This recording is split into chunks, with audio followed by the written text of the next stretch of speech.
Today on Face the Nation, at the 11th hour, Congress and the White House were able to head off a shutdown of the government, and the victory laps began. The president showed up at the Lincoln Memorial to the surprise of weekend tourists. Because Congress was able to settle its differences, that's why this place is open today and everybody's able to enjoy their visit. At a fundraiser last night in Connecticut, Republican Speaker John Boehner regaled a partisan audience with insider details of the negotiations. All of a sudden, the jovial, never says a nasty word Joe Biden jumps up and says, "Well, I think we've had enough of this. I think we ought to just shut it down and we'll let the American people decide." So what happens now with an even bigger and more serious battle looming over whether to raise the debt ceiling? We'll bring in two key players, Jeff Sessions of Alabama, the ranking Republican on the Senate Budget Committee, and New York's Chuck Schumer, a member of the Senate's Democratic leadership. We'll round out the discussion with two reporters who covered this story, CBS News congressional correspondent Nancy Cordes and Major Garrett of the National Journal. It's all ahead on Face the Nation.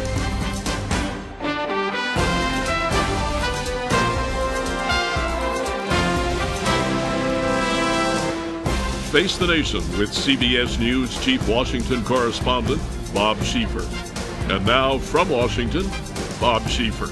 And good morning again. Welcome to Face the Nation. Senator Sessions is in the studio with us this morning. Senator Chuck Schumer is back home in New York. And Senator Schumer, I want to start with you because the president and the leadership in both houses has now agreed to a funding bill to keep the government running until October, but it includes $38 billion in cuts to federal programs. The problem is we really don't know where these cuts come. Tell us what some of them are.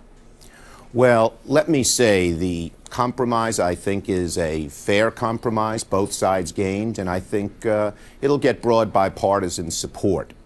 The turning point in this was when the hard right, which wanted to focus the cuts Senator Schumer, before we get to that, tell me what some of the cuts are.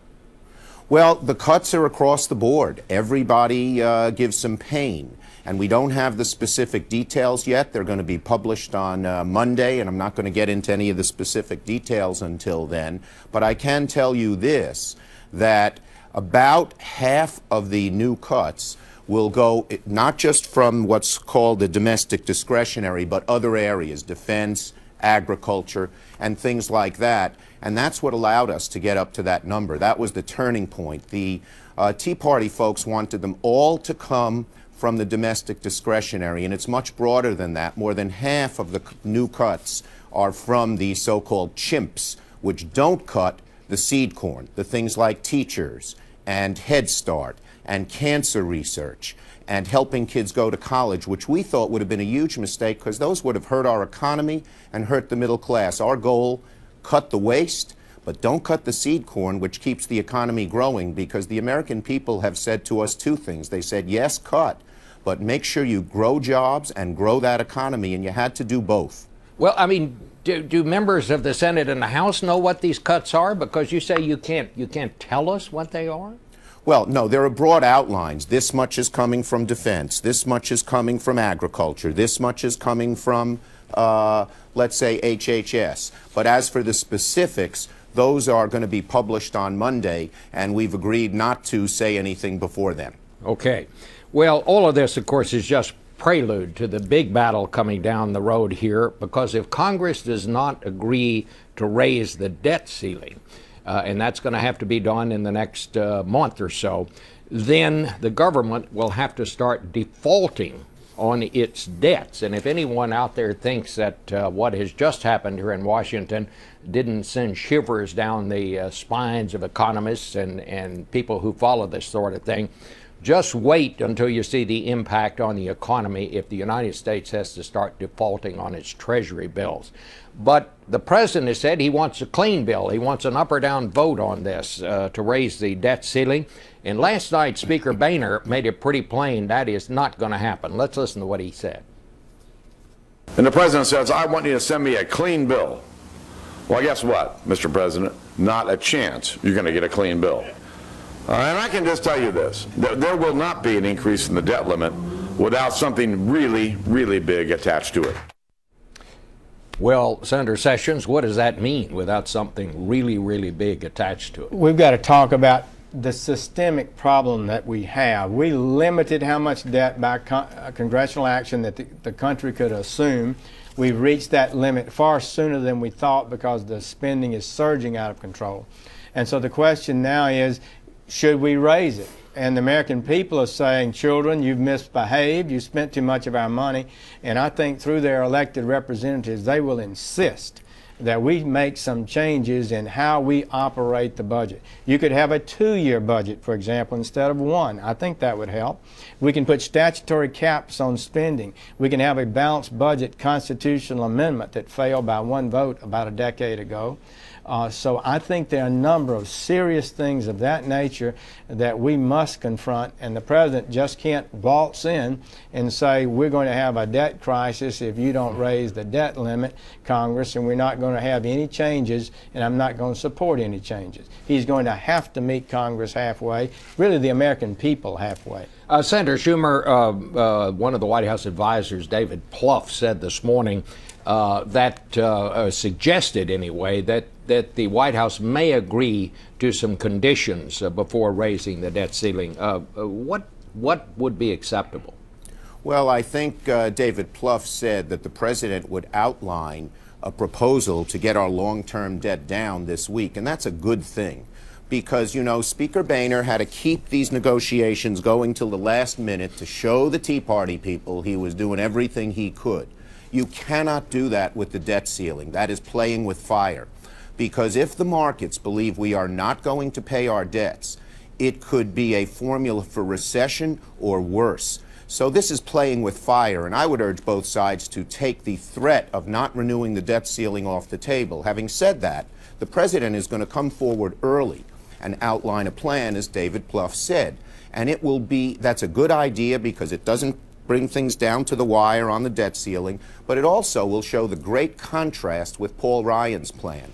And while I don't know the details, there are, knowing what the president thinks, some specifics that are likely to be there, or some generals, rather, that are likely to be there. It'll be broader. The Ryan budget focuses on the middle class. You need to share sacrifice. And we believe that, for instance, defense cuts should be greater than Ryan proposed. You can't, there's waste there like everywhere else. And even more importantly, there have to be revenues. If you're going to reduce the deficit, how do you allow the oil companies to get huge subsidies, which was based on a time when oil was $17 a barrel, not $100? How do you give tax breaks for multimillionaires and companies that send jobs overseas and yet decimate middle-class programs? So it's got to be fair. It's got to be fair and across the board. But you say it's got to include revenues, so you're talking about raising taxes. Well, there are revenues in terms of oil company liabilities. There are revenues in terms of tax breaks for corporations that go overseas. But I think many of us feel that tax breaks for millionaires is part of that shared sacrifice. Absolutely. Well, okay. Well, I guess I want to get a response from one other, Sessions. you know, one other point. Well, you shared a lot, Chuck, but this budget that the president has already submitted a few weeks ago is the most irresponsible budget ever submitted to the American people. We're in a financial crisis. It did nothing to change the trajectory we are on, but actually increased it. He has education spending increased 10%, energy 9.5%, State Department 10.5%, his rail deal 62% increase in transportation funding. We don't have the money. We're spending money we do not have. We have got to change. And what this Plouffe announcement today is we've got to examine it very carefully. The reason we've changed, the reason this dynamic has changed, the reason the president is dramatically suggesting he's altering the budget that he set a few weeks ago is because of the Tea Party. The people out there who are unhappy with the way this Congress has spent our country into virtual deficit oblivion and put us in a recession, and they're demanding a change. And I understand the big spenders don't like those people. Well, let me just I'd like them. I think they are saving the country. Well, let me just ask you this. If we don't have the money, you're talking about we don't have the money, this plan that David Plouffe, that Senator Schumer just referred to, talks about lowering the tax rates for upper income Americans down to 25% and also lowering the corporate tax rate. Senator Schumer says we maybe have to raise taxes. Republicans seem to be talking about let's cut taxes some more. The Ryan plan is a really comprehensive, historic plan that Erskine Bowles and Alan Simpson, the Debt Commission people, praised as straightforward, honest, and that any other plan submitted, they said, needs to deal in the same way that Ryan did. If they don't cut this spending, say where you're going to get the money, is what they basically said. Let me so say we're this, now Bob. waiting to see with bated breath whether the Senate Democrats will propose anything. The House Republicans have stepped up. Will the Senate Democrats? Let me say this. Senator? First, the only taxes we're saying is don't give the Bush tax breaks to the multimillionaires. No one else's taxes would go up. The pledge that the president made stays. But why shouldn't there be shared sacrifice? You're telling the other side wants to tell middle-class kids it's harder to go to college, wants to lay off teachers, stop research, which creates new jobs. We're saying there should be shared sacrifice. And I'll tell you one other place there'll be a difference, which is in Medicare. We both agree, I think there's agreement from both parties that we have to look at Medicare and Medicaid, these health entitlements. But instead of privatizing it, which is what Paul Ryan has proposed, when you privatize it, you're saying basically you give the insurance companies a lump sum of money and they go do what they want. What history has shown is rates continue to go up and costs continue to go up, but benefits go down. We're looking at keeping the benefits, but making the delivery systems more efficient. That was begun in the health care bill and will continue. And it's a much different proposal. It's not leaving it up to the insurance companies. So what I'm saying, Bob, Jeff, is this. I understand. We will both agree that we have a deficit problem and have to bring it down. Our belief is ours share sacrifice across the board, and yours is just aimed at middle-class people. I deny that it's aimed only at middle-class people. But what is changing here is the president's budget did none of that. The president's 2,000 pages he sent to us just a few weeks ago proposed no changes in Medicare, no changes in Social Security or Medicaid, and actual increases in discretionary spending, increases in taxes, and still increasing the debt even more than we were already on. So we're going to look at this and we'll discuss it, Chuck and I will, and the members of Congress, and we'll wrestle with these difficult numbers. But I'm glad to see some sort of retreat and acknowledgement that their original proposal to do nothing is no longer on the table. Let me just ask both of you, and let me just say this, and just a very short answer here because we're close to out of time. Do either of you seriously believe that they would not raise the debt limit when push finally comes to shove? The president is going to have to meet with the Speaker in the House and make some concessions, and I think eventually we'll raise that debt limit. But if he thinks he can just do it without making any changes in the spending patterns we're on, it won't happen. Senator Schumer. Let me say this. Playing the same game they played on shutting the government down up till the last minute and using that as sort of leverage to get things they wanted. Unfortunately, we didn't go along with a lot of them. But doing that on the debt ceiling, a disaster. A formula of playing with fire that could actually have the credit markets stop taking U.S. debt and create a recession. This should be taken off the table now. It is highly irresponsible. It shows a lack of knowledge of how our government works. And major business leaders, Jamie Dimon has said he can't imagine either party would even think of doing that. Bob, the president's going to have to reach out early if he wants to get an early solution. He cannot just do nothing. All right. Well, gentlemen, I think we're going to be talking about this a lot more. Thanks. He's just not doing what Jeff wants. We'll be back.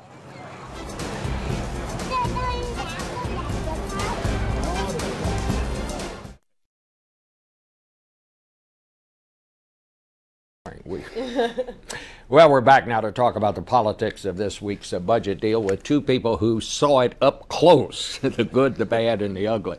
Major Garrett of National Journal and our own Nancy Cordes, who both of whom cover Capitol Hill.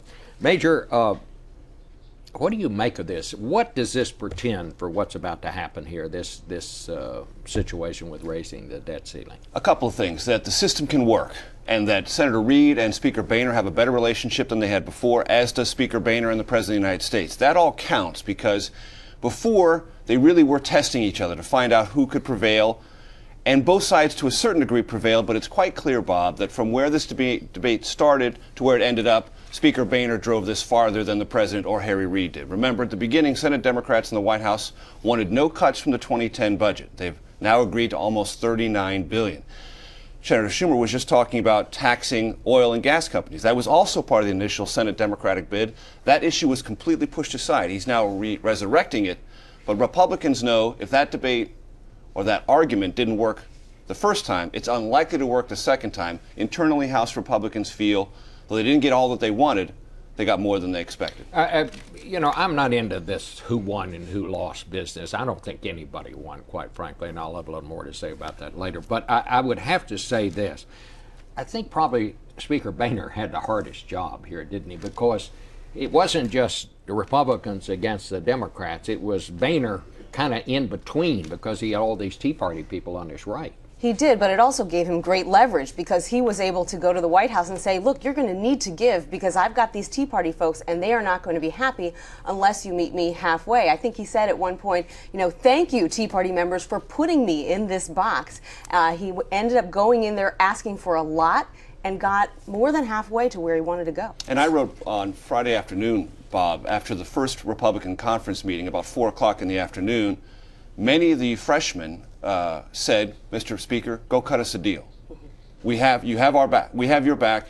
Whatever you come back and tell us is the deal, we will accept. And Austin Scott, who's the president of the 87-member freshman class, said, sight unseen, whatever you bring back, I trust, I personally will support. That was a key moment for Speaker Boehner, because he was then able to say, all right, I have a deal and it can hold. Do you think, Nancy, there's some talk that they will take this Ryan plan, the Paul Ryan plan, which calls for cutting, what, $6 trillion out of the budget over the next 10 years, and really does overhaul Medicare and Medicaid. There's some very serious changes in this. Some on the Republican side are talking about just attaching that to the debt limit bill and having a vote on that. Do you think that's what's going to happen Well, here? I think you can see that the White House is worried about that, because they were hoping to put off this fight over Medicare and Medicaid and Social Security until after the presidential election. Now you hear David Plouffe saying the president's going to come out and talk about it this week. They know Republicans are going to engage on this issue no matter what, and they've got to be prepared to fight against it. Do you think, in fact, Major, that some Democrats may be praying they attach that to the vote, because then they can say, look what these mean old Republicans are doing? Certainly, and I think House Republicans know that that's probably a bridge too far this soon on the debt ceiling vote. But they want things that change the way Washington builds its budget. So there might be other process reforms, going to a 2-year budget cycle, doing other things that put a higher premium on balancing the budget or reducing spending as opposed to increasing budget baselines. I know that's a bit wonky, but I think that's where House Republicans are heading. The other thing is, last week, Charles Schumer said John Boehner was the reasonable Republican to deal with. John Boehner has one of the most conservative voting records in the history of Congress. So for Democrats to say and now portray Speaker Boehner as the voice of reasonableness against the Tea Party, when the divisions with John Boehner and the Tea Party were minuscule in the end anyway, I think puts Republicans, at least for now, in a stronger position than they were, and the assumptions that they would be divided and unable to govern are less true than they were maybe 2 months ago. And I think they've come up with a couple of negotiating tactics that really work for them when, as they like to say, they only control 1/3 of the government. First of all, they ask for the whole enchilada. You know, they had these 40 or 50 riders on all these sensitive social issues, and they were able to just hand those in one by one on Planned Parenthood and on the EPA and get another billion in cuts, another billion in cuts each time. So that really worked for them. And they also showed they were willing to go right up to the brink on a government shutdown to get their way, and that's something they may repeat when it comes to funding the government with the debt ceiling. One other quick point going forward, Bob. I think the president's announcement through David Plouffe today that he will put together this speech on entitlement reform and other budgetary issues begs a very important question. With that speech, will the president essentially be discounting the budget he submitted to Congress? Because in this fight, the president's already given ground. He originally said, freeze 2011 spending, but cut nothing from the 2010 enacted budget. He's now cutting that by almost $39 billion. If he talks about significant entitlement reform that was none in his budget, does that budget he submitted to Congress become, by his own word and action, essentially a dead letter? One of the things in the Paul Ryan plan is this plan to basically overhaul Medicare and go back to make it into private insurance that seniors would have options to buy, and then there would be federal subsidies. That's something totally called premium support, yes. Yeah. It also calls on Medicaid, which is the aid for poor people. It just simply does away with it, sends that money in block grants to the states, and lets the states administer it as they choose. Do either of you think that either of those proposals can fly in the United States Senate? Well, I think Medicaid has a chance, although there are some conservatives who don't believe block granting is a good idea. And there are many governors, Republican and Democrat, who don't want the responsibility of handling that block granted money for Medicaid. They would like the money, but they also know there will become great responsibility to deliver those services, and all of the political risks would come with their administering of Medicaid. So that's something that is an idea that works great theoretically, but as far as practical politics, I'm not sure it works out. Moving Medicare from fee-for-service to premium support is an enormous tidal shift in the way the government deals with elderly health care. That's an awfully ambitious thing. Paul Ryan is trying to move it in that direction. If he gets halfway that far, he would probably accept that. It's dead on arrival in the Senate in that form, because what Democrats say is that the greatest leverage that Medicare has to bring down prices overall is that it's so big and covers so many people. If you take that money and send it all to the private sector, you basically give up any leverage the government has to bring down prices. All right, well, thanks to both of you. But one thing's for sure, you're both going to have plenty to do. No doubt, no doubt. I'll be back in a moment with some final thoughts.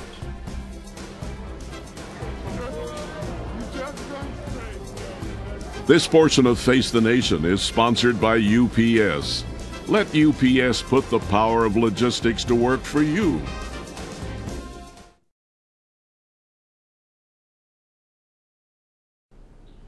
Finally today, I am glad that Washington found a way to avoid shutting down the government, but excuse me for not applauding. When we are involved in 3 wars, the country is in a recession, and people are out of work, you don't have to be too smart to know this is not a good time to shut down the government, and figuring that out is no reason to offer congratulations. I hate to paint all of them with the same brush.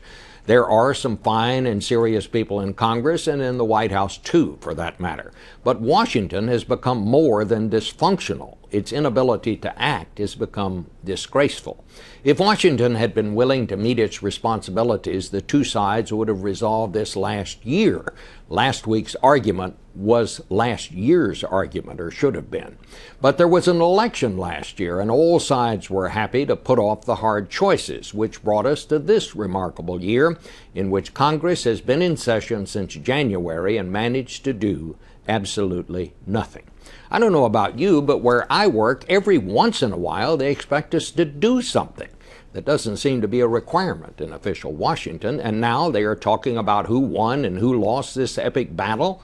Don't they understand there were no winners and losers? They just wasted a lot of time with partisan posturing until they were forced to do what they should have done last year. That is nothing to brag about, and certainly nothing to applaud. Back in a minute.